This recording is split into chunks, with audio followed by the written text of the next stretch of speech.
when it comes to alternative fitness regimes, everyone talks about yoga. If it's good enough for Gandhi, then it should be good enough for the rest of the world. Now here we're talking about something called Pilates. Pilates ke Pilates ke Pilates ke whatever that Pilates is. So today we're going to talk with the professional Pilates fella lah, right? Our guest this week on this week's episode of Find the Real, where everybody has a story. I believe it doesn't matter if you're a policeman or a postman or a teacher. Every single one of you have a story, and my role is to find those stories for your entertainment value. And speaking of entertainment, we have someone here today lah. This week we've got someone who started her career in broadcast and somehow or other ended up doing Pilates. So we've got Priscilla as a guest for this week. Priscilla, thank you for being here today. Welcome. More than happy. Yeah, so you started doing all this whole fitness things with spin class and so on and so forth, being a personal trainer, right? And then somehow or other you ended up in this Pilates yoga kind of Zen thingamajig, right? Okay, not very Zen, but Not very Zen, huh? let's bust the myth. Okay. That's one of the segments later. We'll talk about what are the myths about Pilates, right? But before we even go on the Pilates journey, let's just talk a little bit about yourself. So maybe you could give a little bit of a background, like, where you grew up, how you grew up. Just tell us a little bit about yourself. PJ girl. Sir, PJ represent. Actually not really. Subang PJ. Ish. But most of the life, I was, around PJ, KL area. But funny enough, so when I was born, terus I went to Kelantan. No. Yeah. No way. I grew up in Kelantan. So, bisa cekik Kelantan, mu boleh? Sikit-sikit. Boleh Kelantan ni? Pakai wudu. Nak makai ikan. So that's interesting. I did not know that. So you grew up in Kelantan for a while. Kuala Krai. Okay, so what was the story in Kelantan? Parents working there, so they got posted over, and they were in the oil and gas industry. Just grew up there for a bit. I think 7 years, and then, that's more than a bit there. Okay lah. But cannot speak on none of a memory there except for being in a kindergarten. Okay. And then after that I came back. Then I grew up here, changed a lot of schools. So I would say most of my life I grew up in Subang Jaya. Okay. But work-wise, everything all came out in PJ. So if you want to put it that way. There's one thing about Subis. I don't know. I mean, Subangites or Subis. 47500, please. Sensitive. That's one thing, Subang fellas, they only like to lepak in Subang. For them, this is my hood. I got everything in Subang. I'm different. Okay, so you lepak in PJ also lah. Yeah. Alright, so here's the thing, right? So what I understand is, so you had a little bit of time in Kelantan, right? You spent a lot of time in PJ and Subang. And then I understand you actually went to London to study your tertiary education, right? Betul, not London, not so kaya lah. Oh, sorry lah, not London lah. Middlesbrough. Oh, Borough. Yeah, right. Borough. We know Borough. They're not even Premier League. I don't even know. I think they're in the National League. Funny enough, where I stayed was just a walk away from the stadium. No. Yeah. So I actually went in there. Then I think jersey. I'm like, no lah, not gonna buy it lah. So while you were so what did you study in Borough? I know it was something creative, if I'm not mistaken. Yes, performing arts. Aiyo. Performance for live and recorded media, to be exact. So this is how you chose to disappoint your parents, by doing performing arts. Funny enough, they were so happy that I did this. Yeah, because they said do whatever you want. Aww. And see where I am today. Alright, guys, look, parents out there, honestly, I think this is amazing. Have the courage to allow your children to do whatever they want and be happy. Right. Yeah, but please do something that is commercially viable and you can make money. Don't leech off your parents forever. I mean, that's for my son. When you grow up, you listen to this, right? Okay, so tell me a little bit about Borough. Studying there. Well, funny enough, I didn't really like it there. Because that whole place very up north, and if you study in London, it's London, right? Newcastle or Manchester or the south area lah. But up north, majority of people like, where you study? Borough. Where is that? Newcastle, No. Oh. You get what I mean? So okay. You're very lonely there. Not many people, especially like Asians, I would say. Most of my friends were in London, Manchester. So I felt very left out. But went on with my studies, still as it is. But here I am.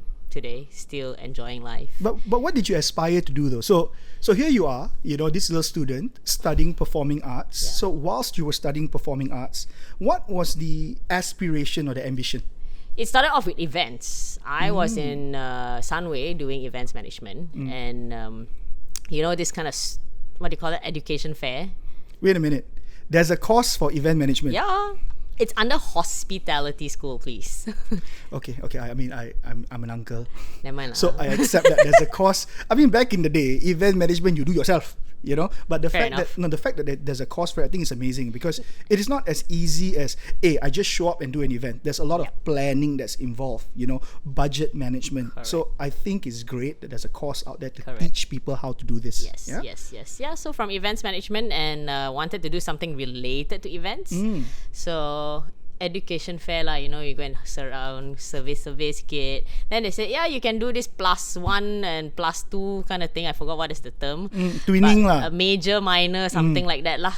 Oh yeah, this course got minor events. Majority is performing arts. So okay lah, sign up lah. But not knowing there's no events at all. So here you are spending what, 2 years, 3 years? 2 years. Supposed to be a 3 years course, but because of this major minor thing, I skipped out a lot of the theory part of performing arts, and eventually I did somewhat of an event production line, I would say. Okay, so in a theater. Oh, okay. Yes. So you were like the stage manager of a theater. Yes, lighting designer, sound, also did the recorded side of it. So that is me actually being in a radio station in a uni for a bit. Oh, nice. So radio is one of like a performance as well. Yeah. So then, what did I do? Yeah, the majority of that is, I would say, production line of the event side. Then the live part, I actually became a theatre actor for a bit. No, so you were a thespian. One of my piece was Jean Genet. I remember it's called The Balcony. Everything was revived along the lines of, what's the word called again? French noir. Macam geisha apa tu? Oh. Brothel. It's set in a brothel. Oh. Okay. So we were the servants to the king, and they all have this fantasy. Yeah, so that's my play. I tell you, thank God it's a play. Like, if it was a movie, it'll be 18SX. Funny story. I actually used to be a theatre actor. I was with the actor studio many years ago, and my first role was I played a blind guy. Yeah, so it's really funny. So your eyesight okay now? No. I mean, I played a blind guy. I'm not blind, But yeah, I mean, the only blind I know is the song by Korn, Blind, lah. That's a different blind. Not my jam, man. Yeah, but yeah, I mean, being a thespian. One thing about being, maybe thespian is a big word. Being a theatre actor is very different, because you live in the moment and you have to react to your co-actors, actresses, and yeah, you live and die by reacting in that moment, right? Yep. So I'll take one conversation back. You're talking about how you were working in a college or uni radio station. So I think that segues perfectly into the next segment, where you then came to Malaysia, and correct me if I'm wrong, then you worked doing broadcasts, or you worked with Astro, right? Tell me a little bit about the whole Astro thingamajig. How I got into the job? Simple, through the radio. It was a radio ad, is it? Yeah, I guessed it, lah. Astro. That's the radio ad, lah. It works. Seriously, it works. Heard it, and I was looking for a job. So just send my resume into that email that they said. Something, Astro Broadcast, astro.com.my, something. Send it in, got a call. Went for a couple of interviews, phone interview at first. Cut the story short, I was in because of a handshake. Wait. Well, what do you mean? Tell me the story. So this role that I applied for, not knowingly, because it was just a stepping stone. My pure intention was to go in to be a radio DJ back then. Yes. People say I got a very nice Priscilla Patrick voice. The name is Priscilla, but I think Priscilla's Patrick voice is a lot deeper. A lot deeper, but I don't talk traffic. So the ambition was to be a radio DJ. Yeah. So what happened on that journey? Again, not knowingly what I applied for, I just wanted to step into radio. So whatever job that I had, I was like, great, take it. did well, aced it with my interview because apparently my handshake was great. Okay. So And let's go to this handshake story. So This what happened? handshake story is because I applied for a sales job. So yeah, my manager or whoever that interviewed me, he said, I hired you because your handshake was really good for a lady like you. Well, in the woke culture that we are in today, So I was like, oh, okay lah. Oh, okay. Here I am 4 years later. I'm still there. I mean, back then. at that point in time. At that point of time. But I actually got offered a role in Light FM. Now okay. it's called Light. It's no more FM anymore. But to take over the drive time. Okay. But she's nervous a bit, when that time talking to the mic, like, But the ambition was to become a radio DJ. You Yeah. got offered the radio DJ role. Correct. And then you got nerves and I decided got not to do it. nerves. Also, on top of that, when you are in sales and you're in Astro, you got big money, and you see the money in the DJ world not so good. Yes. But they will push you saying that you're a talent, you are this, you will get more money. Don't get me wrong, it's good. It's good, right? Only if you build your name up. Yes. But I was just like a kuchimel there, I got it. starting on. But I see the bigger chunk in sales. So that made me realize, like, hey, maybe my priorities were set straight. I needed to be somewhat more responsible to life and growing up. So that's where I stayed in sales. So it was a commercial decision, right? You decided that, hey, you know what? There was more money to be made in sales. Correct. I would say I was chasing the rat race-ish in a way. Yeah. And then perfect. Now Climbing this the goes to ladder. the next part of your life, right? So you spent 4 years in Astro, Yes. chasing the rat race. 4 plus changing job plus coming back again, total about 7 years. So 7 years chasing the rat race, right? And then something happened. Something happened. Yeah. Dun, So dun, you dun. then ended that career in Astro doing sales, chasing the rat race, making that paper, right? Then this calling on fitness came in. So tell me that story. I mean, how did that happen? Because you left. Funny story, long story, or short story? You tell me the story lah. Well, basically, fitness started off from actually UK coming back. I gained a lot of weight. Okay. I gained a lot of weight. So I was a very scrawny kid, 45 kilos at my height. I'm about 168 cm. 48 kilos is very skinny. Yeah. 48 kilos is just my thighs, alone. Exactly.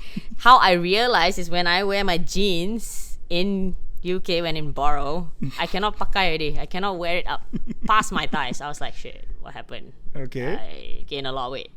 Student living, I guess. So a lot of fries, a lot of Fish and chips. fish and chips and Ben and Jerry's back then. A lot of ice cream. Yeah, until eventually I started off just working out as, casual, YouTube, bikini body, follow, did play. You all know this. I know. I mean, my missus, same thing. So I need to have that bikini body before we go to the beach. Bikini body, play. But yeah, eventually I came back and I came across this thing called CrossFit. Okay, CrossFit. So what's CrossFit? Functional training, technically. CrossFit is a brand. Okay. The workout itself, it's called functional training. Functional meaning what you do in daily life that functions to your daily routine, right? For example, groceries, carrying super heavy groceries. What do? Farmers walk. Oh, so you simulate real life activities Correct. By using weights and exercises that simulate that. Pretty is it? much. Okay. For example, also I would like to say this is like example, a dog is chasing you.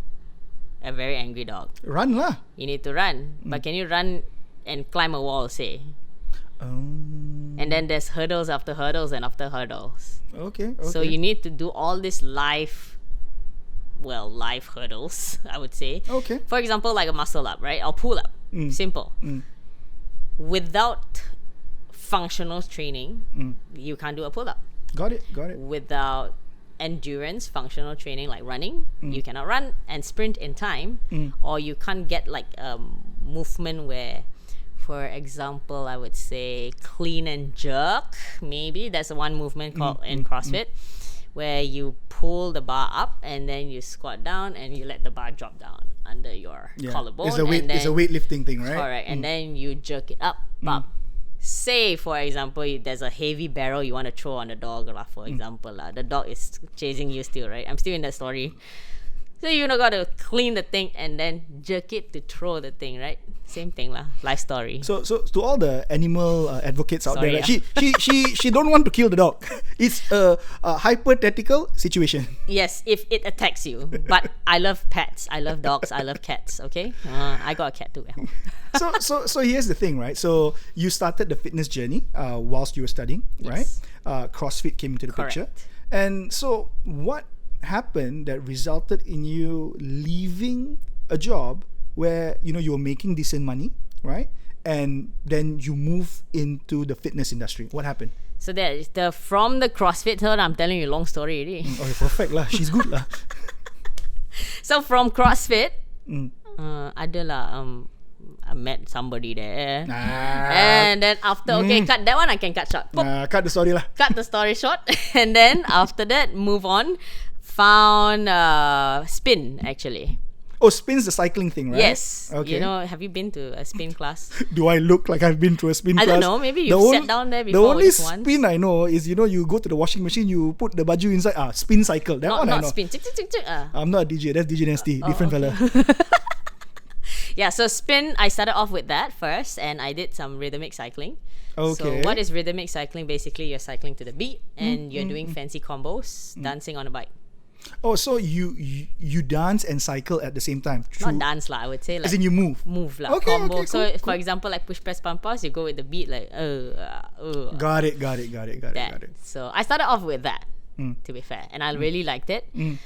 And found my passion in also creating music, I would say. Like creating a playlist of music. So actually, you wanted to be a DJ as well? Ish. It's fun lah. Because when I went for the first class, I was like, damn, what is this? I like this. Immediately, I went home and started creating all the combos and towards the beats. So that's where I started, and I applied for the job and got in for the audition. So straight away, I went in and did my part-time for spin cycling. Part-time at first? Part-time. Okay, so how did that part-time, how did that give you the courage to actually, leave a job that gave you security to do something that you're passionate about? MCO. Oh, the 3 letters. MCO. Well, obviously I was in sales, right? Yeah, I understand. Sales MCO equals in broadcast some more. And this is, okay, I haven't said this, but I went to Arena actually. Astro Arena. It's a local sports TV broadcast, and I was handling most of the local sport event. And I was tasked to bring in a lot of clients. So obviously MCO, no How to event. bring in clients? No event, no client lah. Got it. Hence MCO made me. So it was something that was situational as well. So not Correct. only did you have the passion to do spin, Correct. Situationally, your job was as such during MCO. To be fair, I think experience-wise, I would say I've actually took 2 to 3 years to exit. I would say it has been in my mind, lingering back and forth, but it wasn't something that I was daring enough to do it until MCO came in. I was like, hey, you know what? This is tough. Either ways, I feel guilty for not doing anything in my actual daytime job. At the same time, but I feel like I have somewhere along the lines. It was this calling that told me like, hey, you know what? Just do it. Never know. Never try, never know. Worst things, what's the worst that can happen? Yeah. Fall back. Go back to corporate job, 9 to 5, whatever. Yeah, so you had that courage. Right? I had the courage, yeah. And also don't forget like all the people around me that was advising and stuff like that. They say they see the passion in me. Do it. So here's the thing about spin, right? I mean, it's so famous. Yep. Like everywhere you go, people are promoting spin, and the way you explain it to me, it's like rhythmic cycling. You're listening to music, but what do you think is the key driver on the popularity of spin? I think it's a lifestyle. I wouldn't think of it as a workout. Close your eyes. Think of you being in a club. Music, dark, lights, and sweating. At the same time. Yeah, sounds like 15 years ago when I was at Zouk lah. Same thing, except that your legs are moving in a cycling motion rather than jumping up and down. Got it. And you don't wear heels anymore. You wear cleats. Same. Then now I get it. Now I get the appeal. It's fun. It's like an entertainment. I get it. Close your eyes. You're in a club, but you're cycling, right? Correct. Dark lights. I think it's the adrenaline and the energy that's in the room, which makes it very a popular sport or exercise, I would say. Got it. Yeah. So now we go to the main event, right? We talk about Pilates. Yeah. So you've done the whole spin thing. You're doing this full time. You're enjoying what you're doing. You're curating playlists. You're getting energy from the people you're doing it from. And something that is so high intense, I assume, spin. And then here comes this fella called Pilates, right? Now, before we start, what is Pilates? I mean, when it comes to, again, all these alternative fitness activities, right? I mean, yoga, all I know is yoga lah. Downward dog. Who don't know downward dog, right? So, number one, what is Pilates and how is it different from yoga?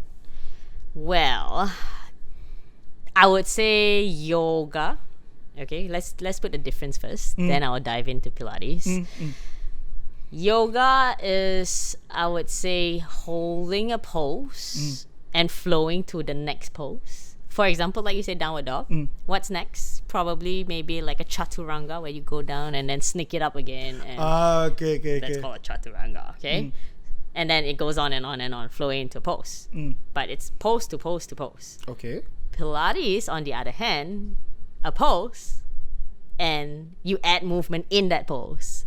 Meaning you need a lot of more stability. For example, downward dog. Just using a yoga movement, I will start to add maybe a one leg kick behind and maybe reaching another hand out. And then I start moving the leg behind just to add some stability work. And that requires your core. Okay, so I get it. So yoga, you're going from pose to pose to pose. Yeah.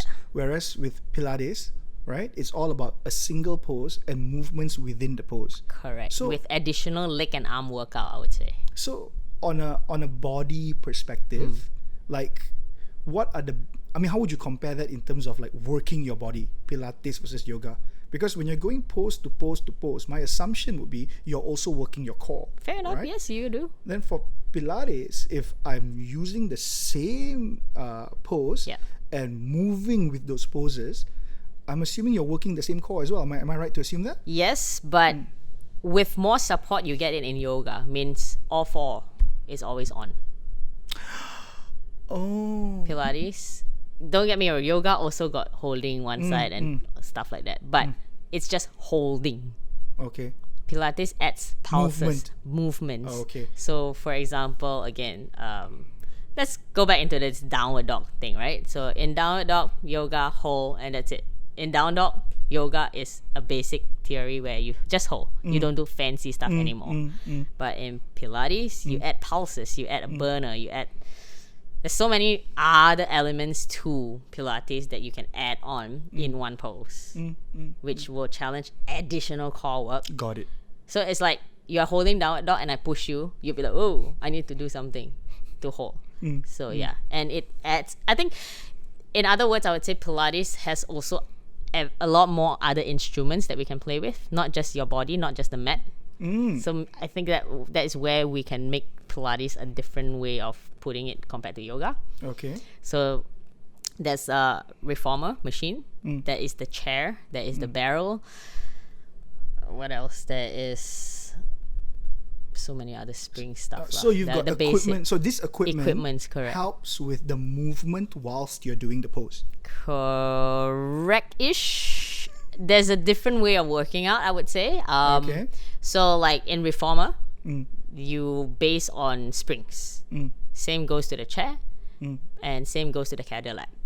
So springs equals tension equals strength, right? So in Pilates, you would think as building strength and bringing your body into a more leaner, longer look, I would say. In yoga, you get that strength, but it would be at that moment, and after that, you create flexibility as well.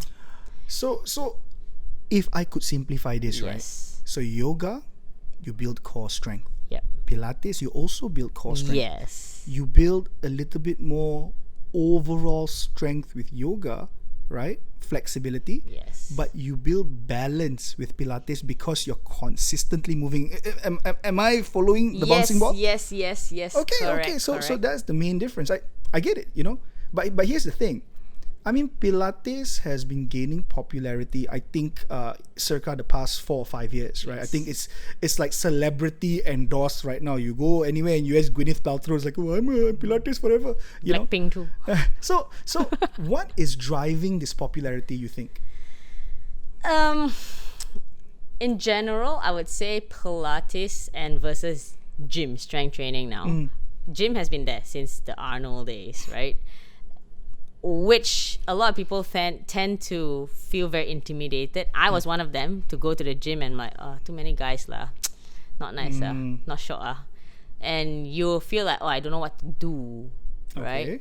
But Pilates, on the other hand, it has gained such traction where it allows a bigger group of people, like female, to actually join the workout, and I would say it allows them to create same strength or same strength profile without getting bulky.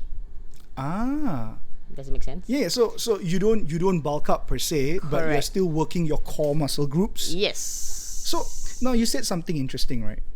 This is a misconception or a myth that I want to bust, right?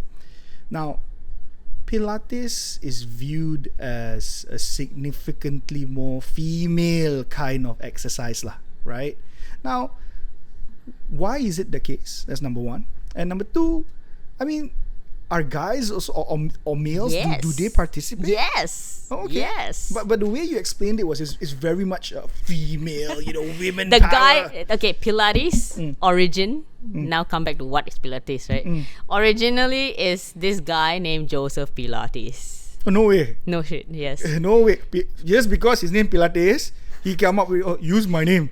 No, yeah, his name is Joseph Pilates. So he is this German guy, German guy that was ill, and he created his own body movement awareness. I would say like the foundations of Pilates is breathing, contrology. Contrology. That's that Middlesbrough education lah. Contrology. What else? Macam like breathing. A lot of breathing, I would say, and a lot of abdomen work. So with that, he managed to flow his body and get everything moving, and he healed himself. The actual reason, I think it was something to do with his lung capacity or something, and he managed to heal. And during the World War back then, he was invited to this base camp, and his base camp among all the other camps was the most survivors, I would say, and the most healed. Oh, okay. Yes. So because he used apparatus like, for example, the springs, resistance, he also used the chair just to move. For example, like if I'm paralyzed one side and I got the other leg and I cannot walk. So I sit down on the chair. All I can do is just sit, right? What can I do with a chair? So that's where Pilates came about. So that's the thing, right? We spoke about the benefits of Pilates. We spoke about it building your core strength, right? We also spoke about it helping with your balance. Now you spoke about something very interesting, the healing element of it. Yes. Which not many people might know, I guess. Yeah. You're talking about breathing, right? So breathing is an important core of Pilates, and which also helps with your overall healing. Is that what I'm hearing? Yes. Okay, yes. I mean that's interesting. Don't get me wrong, yoga does that too. Different type of breathing. Yoga is in through nose, out through nose. Pilates is in through nose, out through your pursed lips. Like that lah. Okay. So now here's the thing, right? What attracts you so much to Pilates, for example? What is the driving factor on it attracting you? Sudah jadi auntie lah. Oh yes, makcik, what happened? My knees lah. So spinning, CrossFit spinning, very high impact stuff. Got it. And eventually I came across, I started off yoga too, don't get me wrong.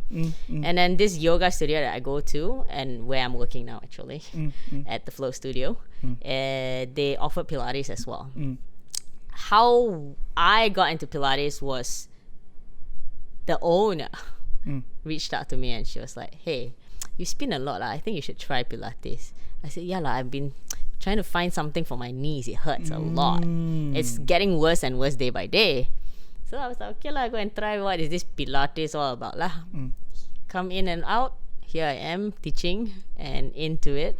It really helped. It really helped me a lot to gain a lot of body awareness. And Pilates, not only just, like I said, strength training and whatsoever, right? It's to target a lot of your smaller group muscles, which I've never ever felt before. For example, like inner thighs. We do work inner thigh work, but this is the inside of the inside of the inside work. In a layman term, if I tell you scientific later, boring pula. Oh, okay. Yeah, and like pec muscle, right? Your chest. A lot of us just do the upper layers of your muscle work, but Pilates digs down deeply and it gives you like a lot of spicier burn under your bigger group of muscles. Okay. Yeah. So muscle fibers, there's so many layers.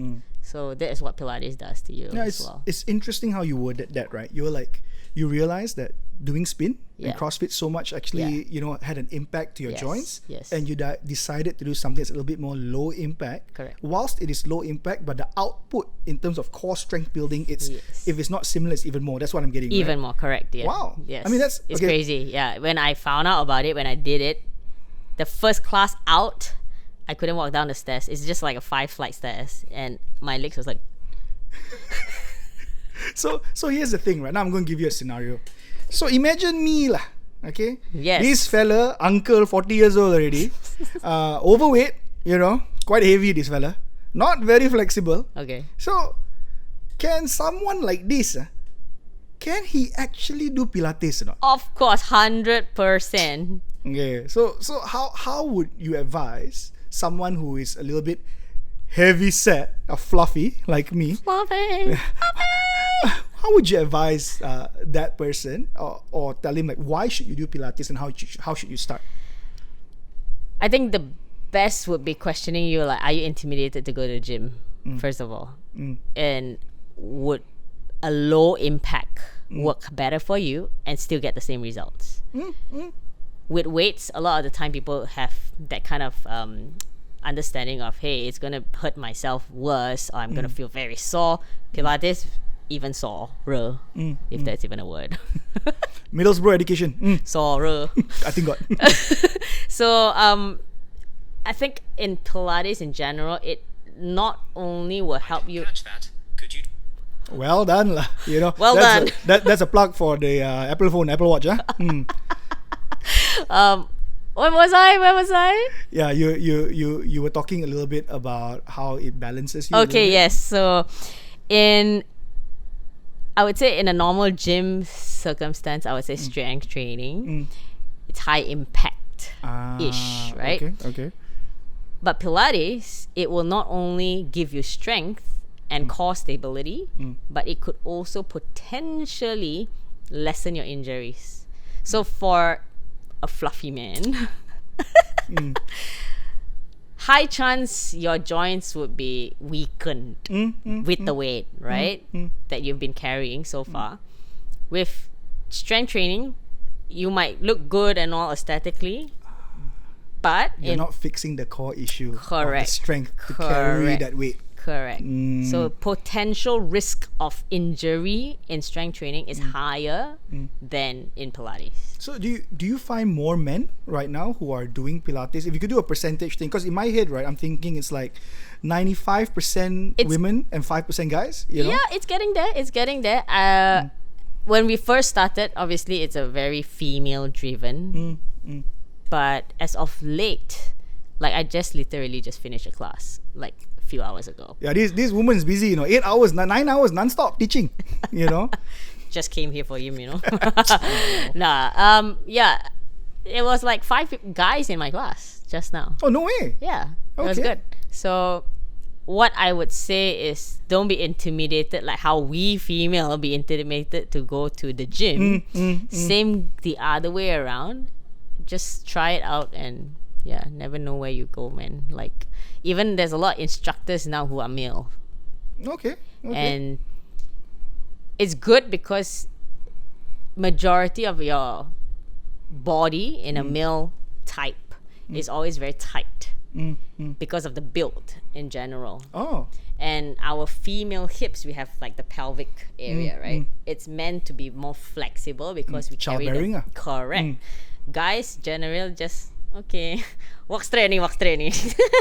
Nothing to carry except for your barrel at the bottom. That's a big barrel. I tell you, hey, you think easy to maintain this body? I tell you, it's a lot of work. You think Pilates is a lot of work? I tell you, to maintain this even harder.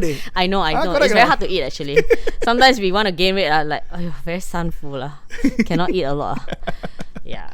No, I mean, I think it's great. I think today for me, what I learned, honestly, is what Pilates is all about. The differences between Pilates and yoga. And I like that. It's actually yoga, but it's not moving from pose to pose. Yes. It's actually going from one pose and moving within that pose, right? And it builds not just core strength, right? It builds stability. Yes. Yeah, and I like the fact that, it's also a healing thing. You're mentioning, like, with the right breathing, improve your lung capacity and improve your overall healing.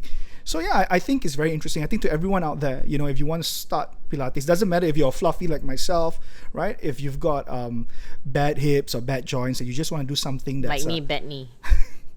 I call it the grannies. Oh, hey, you can do part-time stand-up lah.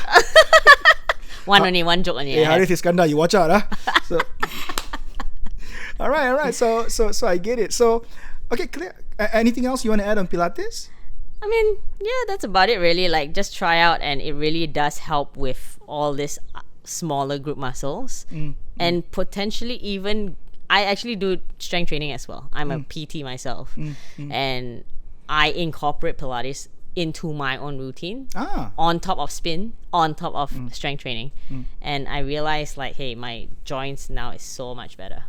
So much better. So you've got, and again, that's driven by improving the core strength, and more importantly, what I like, it's the muscles that you don't really work out. Correct, right? and alignment of your body. So my body awareness is so much better now. Like back then, when I squat, I'd be like, okay, yeah, just get into a squat, right? Bend your knees, push your butt back, and get up.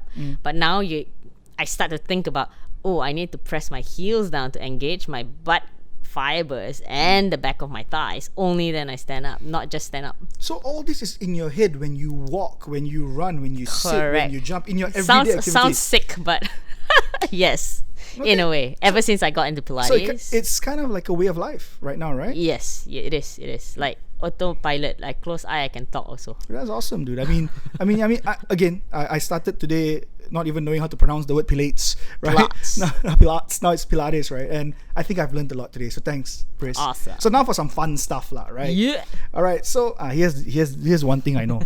You're a fitness buff, lah, right? That's what you say. So the arms, I'm scared, lah. But you are also a foodie.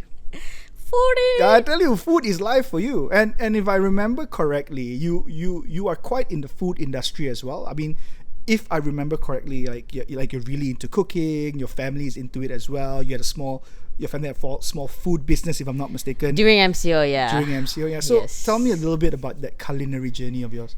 Dad and mom, good cooks. Done. Pretty much. Done. Period. Cannot top that up already, right? Okay lah. That's the show.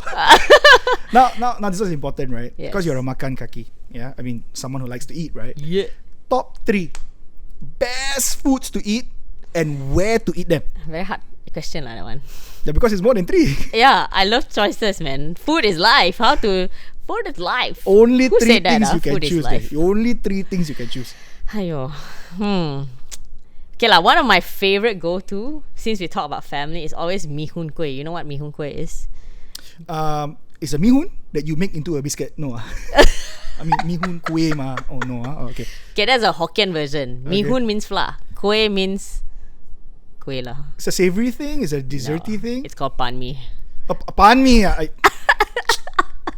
The Kento people calls it pan mee. So I know lah. mee hoon kueh is the peel one. I got it. Use the hand and peel one. Hand tear one, right? Hand tear pan mee, and it's normally in an anchovy-based soup kind of thing. Correct. I love it. Why? Because it's such a staple in my house, at least, that it's just flour and eggs and soup and it's so simple, veggie right? and a bit of meat, and that's it. Basic, but I love it. Sometimes the best things are the simplest things, right? Correct. Alright, so now what's- I'm like craving for it. Oh man. Now what's number 2 on the list? Number 2, I actually like burgers a lot. Oh, I like trying out different burgers, and burgers is a tricky culinary. If you get it wrong, you get it wrong. You get what I mean? You Yeah. get it right, it's so here's the thing. I'm a burger buff. Right, literally. high five. So here's the thing. I was utterly disappointed. Okay. I went to this place called Five Guys that just opened. No in shit. KL. Okay. I Debate was time. very, very disappointed. Debate time. Maybe I had a bad day, but I spent 60 ringgit for lunch. Okay. Price aside. Okay, put price aside, put the value equation aside. There are so many places with better burgers. Again, it's my opinion. It's not a dig at you, Five Guys. It's not a dig. Maybe it was a bad day, but for me, there are so many other better burger places that I can eat my burgers at. Fair enough. So I get you. where is your go-to for a burger? Mean. I cannot ever pronounce it. Means. Okay, where's this fella? Means Kota Damansara. Oh, Mean Mince. Yes. Yeah. Have you tried that? No, I haven't. It's the fried burger, man. Okay, so I've got to put that on my list. Yes. So there, Also, wood fire. Wood Fire. Where is that? TTDI, the nearest for us, I guess. Okay, I'll check it out. So there goes my fitness journey. It started in one conversation, now it's gone already lah. Okay. Alright, so what's number 3, girl? So we've got your pan mi. Sorry, mi hun kueh. Sorry. Yeah, And then we've got your burgers, right? What do you have? What's the third one? I'd say Japanese lah. I'm a Japanese girl also. Okay, I where? like- Depends, you want the atas one or like the okay As one. long as you don't say Nobu, affordable. I'm okay lah. No, Nobu. Sorry. Not a dig at Nobu, huh? Okay lah, let's give 2 places that I really like so far. Omakase's, I put the atas one first. The recent one that I've ate is Masa. That is something to die for. Okay, where's this place? Where's that place? Menara Hapsing Okay. in KL.